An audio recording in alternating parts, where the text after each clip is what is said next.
bordo. Déjate llevar por la compañía española con la que vuelan cada año más de 10 millones de pasajeros a más de 50 destinos en todo el mundo. Disfruta de la unión entre tecnología y confort que ofrecemos en nuestra renovada flota de aviones. Nos gustará verte pronto, muy pronto. Air Europa, cada detalle cuenta.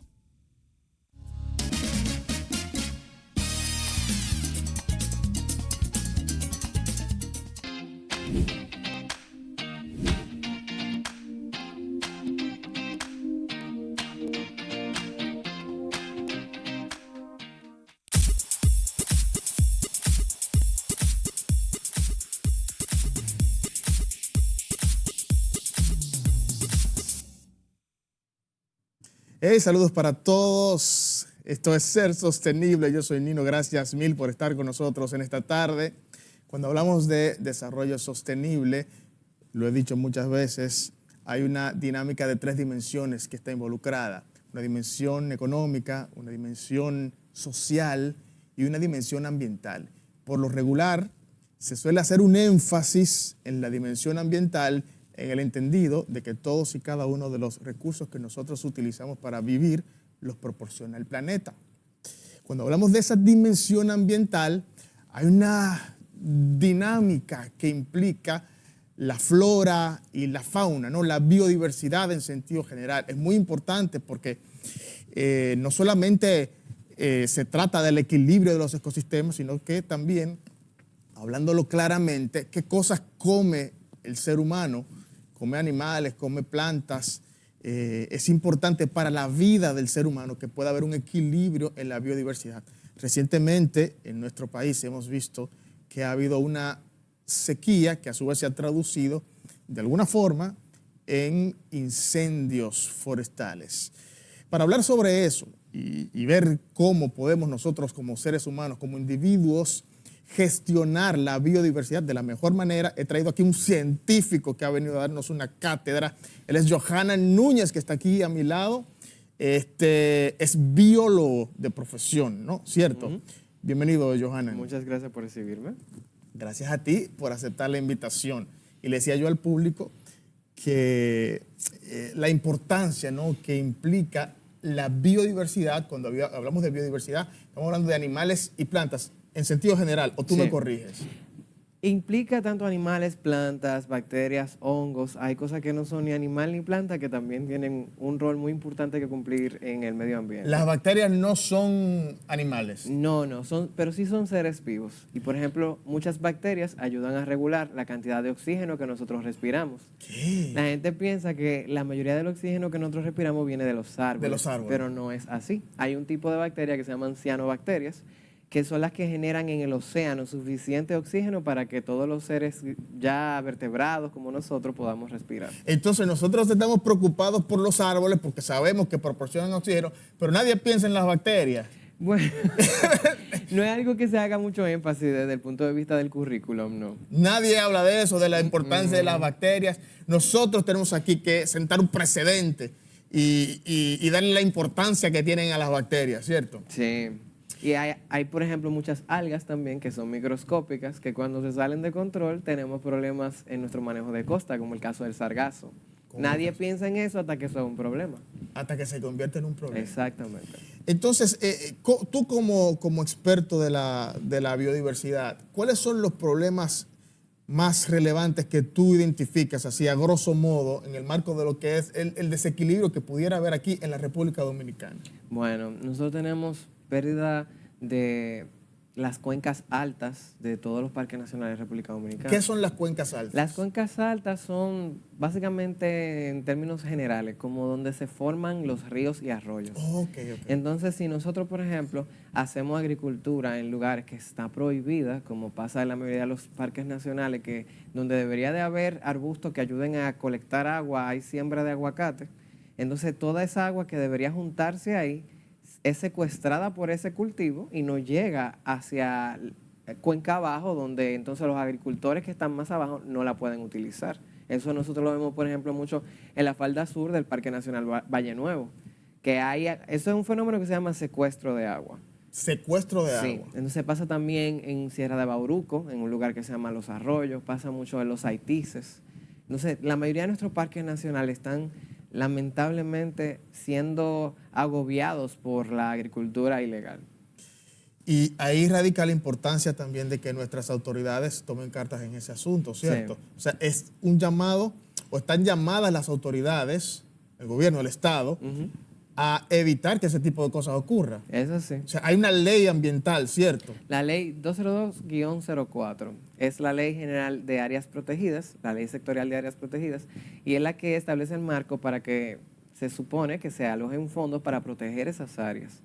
Pero una cosa es lo linda que está escrito en la ley y otra es la realidad de cómo se implementa.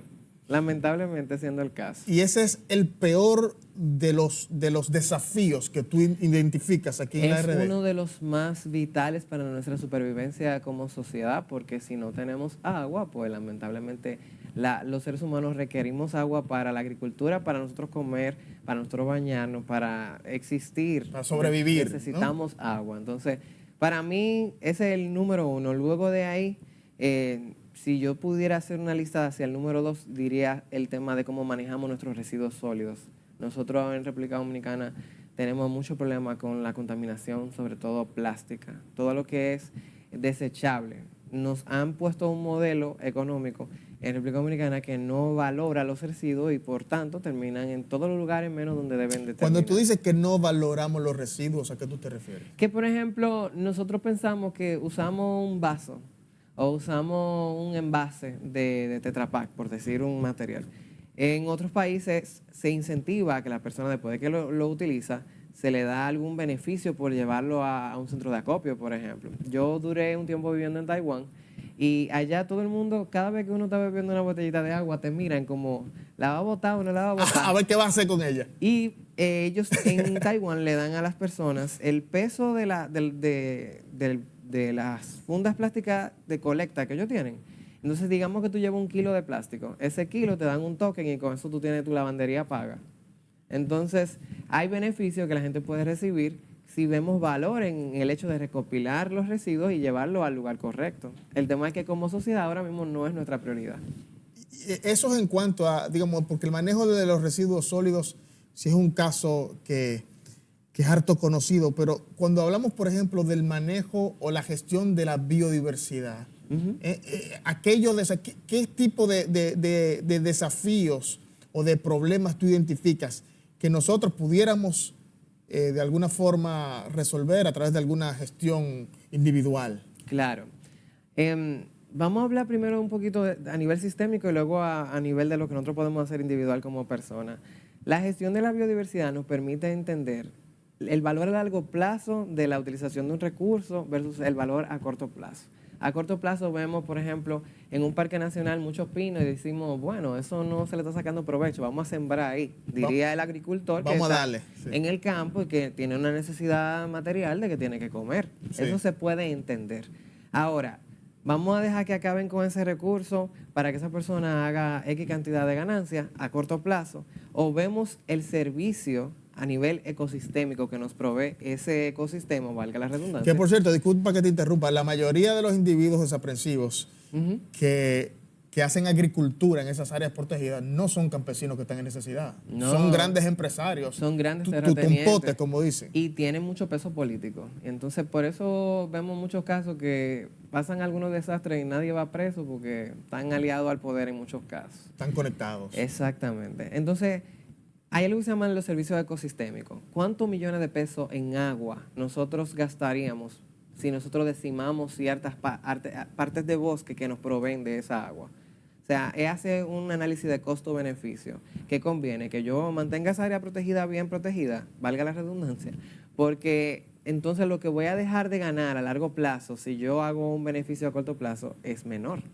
Eso se ve mucho en Valle Nuevo. Valle Nuevo le da agua a 7 de cada 10 dominicanos, por ejemplo. Wow. Entonces, si nosotros dejamos que por sembrar papa o zanahoria o aguacate, se van a buscar 1 o 2 millones de pesos a las personas que sembraron en ese ciclo, pero y las cantidades de agua entonces que nosotros vamos a dejar de percibir, la cantidad de energía eléctrica que va a dejar de ser generada porque tenemos muchas áreas represadas en nuestro país y hay muchas comunidades rurales que dependen de esa electricidad. Entonces, calcular qué nos beneficia más.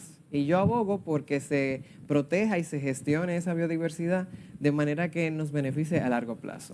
Lógico, y que beneficia a mucho más gente, ¿cierto? Precisamente. Vamos a hablar sobre los desastres naturales. Hemos visto hace poco que ha habido unos incendios forestales en la República Dominicana. De alguna manera se derivan de una sequía. Entonces, háblanos sobre eso. ¿Cómo se ha producido eso y cómo podemos evitarlo? Bueno, se han producido precisamente porque estamos en un periodo saliendo de un niño. El niño es un fenómeno climático que oscila, se llama fenómeno de oscilación del sur. Tiene una fase fría y una fase cálida. La fase cálida es el niño, es porque una franja dentro del Océano Pacífico se calienta alrededor del Ecuador y eso cambia los patrones de distribución de calor en el planeta. Y la fase fría es cuando es al revés, que la niña, entonces esa franja del océano está más fría de lo que debe estar y no se distribuye el calor alrededor del planeta. Cuando nosotros estamos en un niño de este lado del Atlántico, nosotros no recibimos suficiente precipitación. Entonces, ¿qué nosotros deberíamos de estar haciendo? Deberíamos de estar enfocándonos que conforme el cambio climático va avanzando, cada vez los efectos de la sequía o de los fenómenos atmosféricos va a ser más severo. No es que van a desaparecer por un momento, sino que cuando haya, por ejemplo, sequía va a ser más intensa, cuando venga un ciclón va a ser más intenso. Y nosotros deberíamos de estar tomando las medidas del lugar para cuidar las cuencas altas, porque cuando nosotros deforestamos y, por ejemplo, viene un ciclón, las cuencas altas son las partes donde nacen los ríos. Exactamente. Y viene un ciclón y no hay suficiente vegetación. Esa vegetación ayuda a absorber el impacto de esos fenómenos. Sin embargo, cuando no hay nada que aguante como ese impacto, entonces lo que hace es que se erosiona la tierra eso se llama inundaciones. También hay derrumbe porque no hay nada que pueda ayudar a compensar todo el agua que se recibe. Entonces, en el caso contrario, que es la sequía, ahora mismo estamos pasando por un periodo que si tuviéramos mayor nivel de vegetación, el sol no le diera de lleno y desnudo sobre esa capa de suelo. Eso aumenta el nivel de temperatura media en esas zonas, hace más calor. La hojarasca, que es como toda la hojita que cae en el suelo, la hoja seca, se secan porque no hay ninguna sombra que las proteja.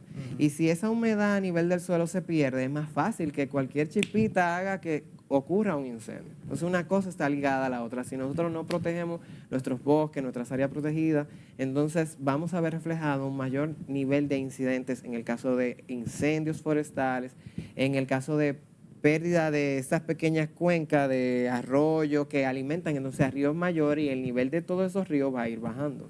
Entonces, es un fenómeno complejo, pero lo que tenemos que entender claro es si no protegemos la biodiversidad mientras podamos hacerlo, y tenemos esa amenaza que es a nivel mundial, que es el cambio climático, vamos a tener efectos más severos, tanto a nivel de sequía como en el caso contrario, cuando haya otro fenómeno como las inundaciones en el caso de los ciclones.